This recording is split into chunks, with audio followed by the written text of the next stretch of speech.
शत्रु होता है। सुग्रीव हमारा मित्र है। तुमने उसके प्रति जो अन्याय किया है तथा तुम्हारे पापों का दंड देने के लिए हम तुम्हारा वध करने की प्रतिज्ञा ले चुके हैं। रघुवंशी जब किसी को वचन देते हैं तो प्राण जाने पर भी उस वचन को पूरा करते हैं। अपने वचन का पालन करना उनका सबसे बड़ा धर्म है तथा उसके लिए उन्हें निंदा का पात्र बनना भी स्वीकार है। राम, सुग्रीव से मित्रता करने में रावण द्वारा हरण की गई अपनी स्त्री के उद्धार का तुम्हारा स्वार्थ नहीं छुपा है, किंतु ये प्राणों के भय से पहाड़ों की खो में मुंह छुपाए पड़ा रहने वाला ये कायर क्या तुम्हारी सहायता करेगा? बोलो। इसके लिए तुम किष्किंधापति बाली के पास आते तो देखते मैं अब तक उस दुरात्मा को बांधकर तुम्हारे चरणों में डाल चुका होता। सीता को उसने सागर की अतल गहराइयों में, आकाश में या पाताल में कहीं पर भी छुपा रखा हो, मैं सीता माता को तुम्हारे हवाले कर देता। जिस प्रकार क्रूरतापूर्वक तुमने बाली का वध किया है, उस अनीति को तुम इतिहास की दृष्टि में कभी न्यायोचित नहीं ठहरा सकोगे। जो जन्म लेता है वो अवश्य मरता है, इसलिए मुझे मरने का शौक नहीं है। मेरे बाद सुग्रीव को राज्य मिलेगा, वो भी अनुचित नहीं है।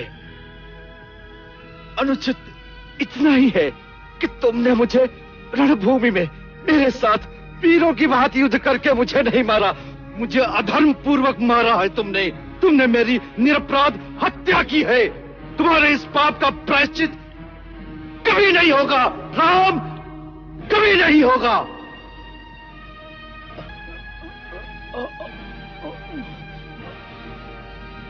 वानरराज, आज मरणोन्मुख अवस्था में पहुंचकर तुम जिस धर्म, सत्कर्म और नीति की दुहाई दे रहे हो, अपने जीवन काल में उसी धर्म, सत्कर्म, न्याय और नीति का विचार तुमने सपने में भी नहीं किया।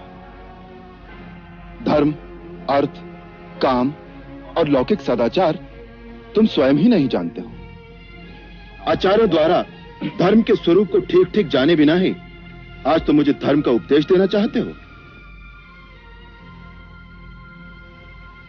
मेरी निंदा करते समय तुम मुझे एक अबोध बालक के समान दिखाई दे रहे हो।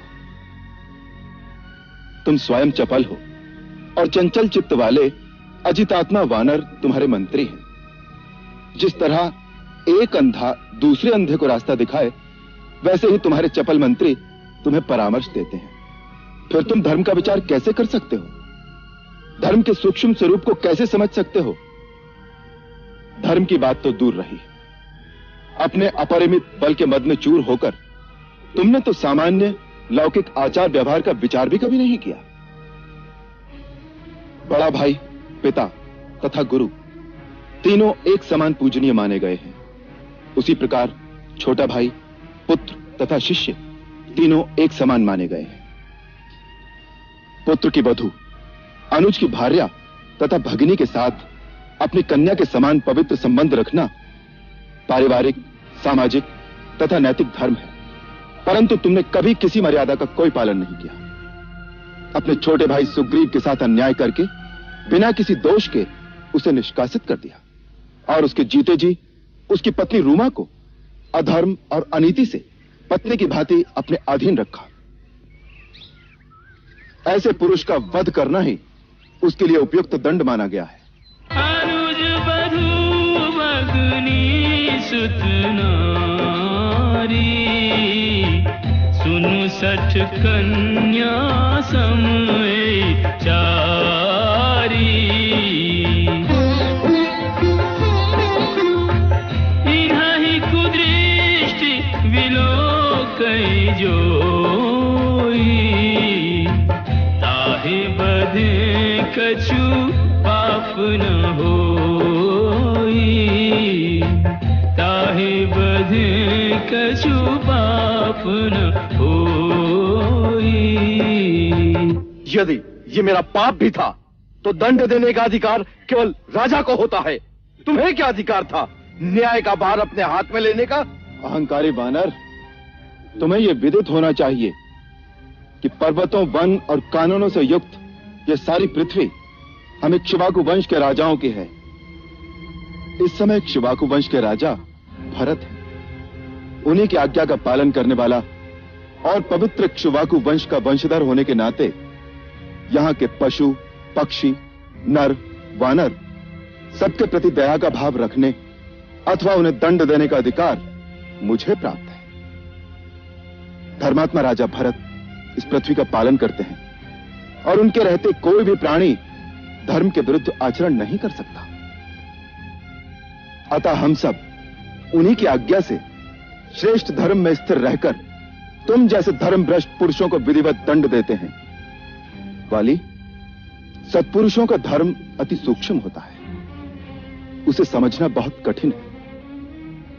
इतना समझ लो कि यदि राजा पापी को दंड दे तो पापी उस दंड को भोगकर निष्पाप हो जाता है, परंतु यदि राजा पापी को उचित दंड न दे तो उस दंड का फल राजा को स्वयं भोगना पड़ता है। मनु स्मृति में मनु महाराज ने भी यही कहा है, राजभी कृतदंडास्तु कृत्वा पापानि मानवाः निर्मला स्वर्गमायान्ति संतः सुकृतिनो पथा शासनाद् वापि मोक्षाद् वा स्तेना पापात् प्रमुच्यते राजात्तु शासन पापस्य तद्वापनोति किल्बिषम्। हे वानर राज, तुमने जो पाप किया है उसके अनुसार तुम्हारा वध सर्वथा धर्म के अनुसार उचित माना जाएगा।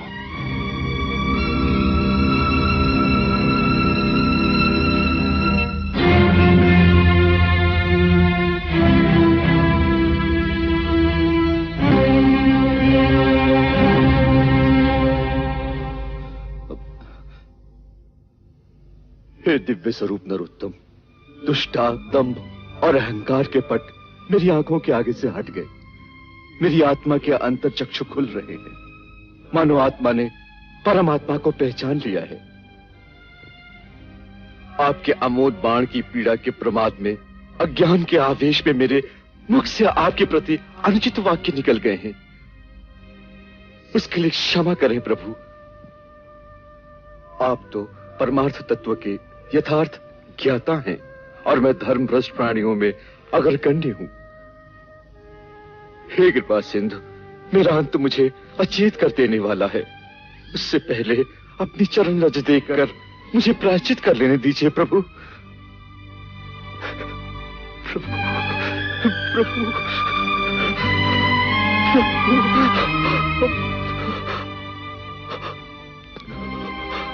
प्रभु।